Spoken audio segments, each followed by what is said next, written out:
जय भीम, नमो बुद्धाय। मेरे अम्बेडकरवादी दोस्तों, मेरे देश प्रेमियों, मेरे बहुत ही सभ्य और मेहनतशील श्रमी और श्रमजीवी और अर्जक लोगों, मेरे भीमवादियों, अम्बेडकरवादियों, मेरे कबीरपंथियों, मेरे देश के बहुत सम्माननीय नागरिकों, आप सबको मेरा नमन। मैं आज आपके सामने एक ऐसा वीडियो ला रहा हूँ। आपको मैं बताने जा रहा हूं कि किसी भी मंदिर में लगे घंटे का क्या संबंध है उस घंटे से। आप सोचते होंगे उस घंटे से प्रार्थना होती है, देवता मनाए जाते हैं, लेकिन ऐसा नहीं है।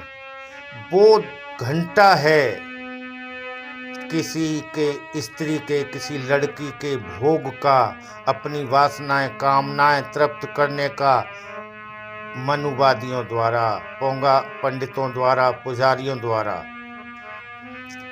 पहले एक प्रथा थी, मंदिर में देवदासी बनाई जाती थी। देवदासी होती थी, किसी कुंवारी कन्या को किसी देवता और भगवान के मूर्ति के साथ में उसका ब्याह कर दिया जाता था। आजीवन वो कुंवारी रहती थी और वो मंदिर में रह करके नाच गाना करती थी, झाड़ू पोछा साफ सफाई करती थी, और सबसे बड़ा काम था नाच गाना करना, और उससे बड़ा काम था इन पोंगापंथी पंडित पुजारियों की, मनवादियों की, ढोंगी पाखंडियों की, पोंगा पंडितों की काम वासना को शांत करना। हर रोज उसके साथ बलात्कार होते थे जितने पुजारी रहते थे, और वो कहलाती थी दासी। और उसके जो औलाद पैदा होती थी उसको कहा जाता था, उसको क्या कहलाया जाता था?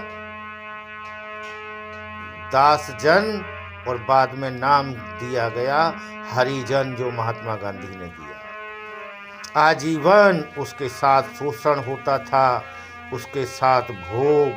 वो बेचारी तमाम रोगों से ग्रस्त हो जाती थी। जब वो कायम के लायक नहीं रहती थी तो उसको निकाल देते थे, और वो आजीवन भिखारी का जीवन जीती थी, मांगती थी, कहीं भी मर जाती थी। आज भी ऐसी बहुत सारी देवदासियां जिंदा हैं, जो कहीं वृंदावन में, कहीं जितने भी धार्मिक स्थल हैं उनमें अपना भीख मांगकर किसी भी तरह से कैसे कैसे गुजारा कर रही हैं, बूढ़ी हो गई हैं। ये प्रथा तो 1988 में 1988 में संविधान के द्वारा खत्म कर दी गई। लेकिन मैं अगले वीडियो में बताऊंगा कि इसका पहला कदम किसने उठाया, क्या क्या तमाम द्वंद्व हुए इसके पीछे, अंग्रेजों ने क्या किया, हमारे कुछ समाज सुधारकों ने क्या किया, और ये 1988 में कैसे खत्म हुई संविधान के द्वारा। लेकिन उससे पहले मैं आपको ये बताता चलूं कि घंटे का उस मंदिर से क्या संबंध था। घंटा था खतरे की घंटी। घंटा बजा दिया जाता था जब ये मनवादी उस बलात्कार को करते हुए पकड़े जाने लगे, तो इन्होंने मीटिंग की कि क्या किया जाए, तो इन्होंने बाहर घंटा लगाया। क्योंकि ये जब बलात्कार करते हुए पकड़े जाते थे तो इनके मान सम्मान पे चोट पहुंचती थी, और ये जो मंदिरों में जो भक्तगण आते हैं, जो चढ़ावा चढ़ता है, उस चढ़ावे में बहुत बड़ी कमी आ जाती थी। तो सामंत और इन पोंगा पंडितों ने मिलकर ये नियम बनाया कि मंदिर में कई जगह घंटे टांगे जाएंगे, और जो कोई भी भक्त आएगा वो सबसे पहले घंटा बजाएगा। जब ये बलात्कार कर रहे होते थे, जब ये भोग कर रहे होते थे, कामना में वासना में तृप्त होते थे, अपने शरीर की आग को बुझा रहे होते थे, तो जब भक्त घंटा बजाता था तो इनको चेतावनी हो जाती थी, और चेतावनी हो जाती थी तो आराम से सज समर के धोती संभालते हुए बाहर निकल के आ जाते थे। नियम ये बना रखा था कि जिसको गर्भगृह कहते हैं वहाँ से ब्राह्मण जा सकता है, वो पुजारी जा सकता है, वो पोंगा पंडित जा सकता है, वहाँ कोई और नहीं जा सकता। किसी भी हालत में नहीं जा सकता। आज भी गर्भगृह में प्रवेश वर्जित है। परंपरा के अनुसार आज भी जितने प्रमुख जो मंदिर हैं उनमें कोई अधिकारी या कोई सामान्य जन प्रवेश नहीं कर सकता। तो वो घंटा था खतरे की घंटी। जैसे ही भक्त बजाता था इन्हें पता चल जाता था कि हाँ आ गया, और ये अपनी रेगुलर क्रमिक रूप से अपनी वासना कामना तृप्ति हेतु एक कवारी लड़की का भोग करते थे, जो अक्सर शूद्र जातियों से होती थी, कई बार सवर्णों की निम्न जातियों से भी होती थी, लेकिन ब्राह्मण कोई नहीं होती थी। लोगों समझो इनकी ठगियागिरी को, इनकी पोंगापंथी को।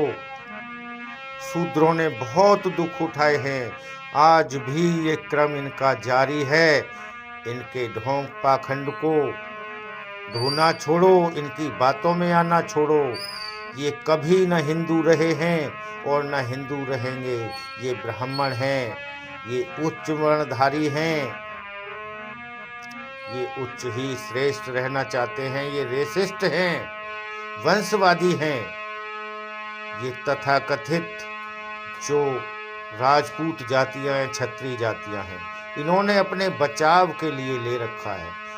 असल में क्षत्रिय जातियां भी अधिकतर हमारे ही लोग हैं, मूल निवासी लोग हैं, लेकिन वो लालच और लोभ के कारण, पद प्रतिष्ठा, जमीनें जायदाद तमाम के कारण वो इन्होंने ब्राह्मणवादियों ने अपने पक्ष में ले लिए। जब मुगलों का राज आया, मुगलों के पक्ष में चले गए। जब गजनवी या बाहर के जितने भी जो आक्रांता आए वो इनके हो गए। अकबर के सामने इन्होंने जजिया कर देने से मना कर दिया। उन्होंने साफ कह दिया कि हम हिंदू नहीं हैं, हम ब्राह्मण हैं। तो घंटा और मंदिर का ये संबंध है। लोगों सुधरो, ये किसी की आस्था के ठेस पहुंचाने के लिए नहीं, ये आपके समझने समझाने के लिए है। इतिहास की बातें हैं। कब जागोगे SC ST OBC लोगों, कब जागोगे? जाग जाओ।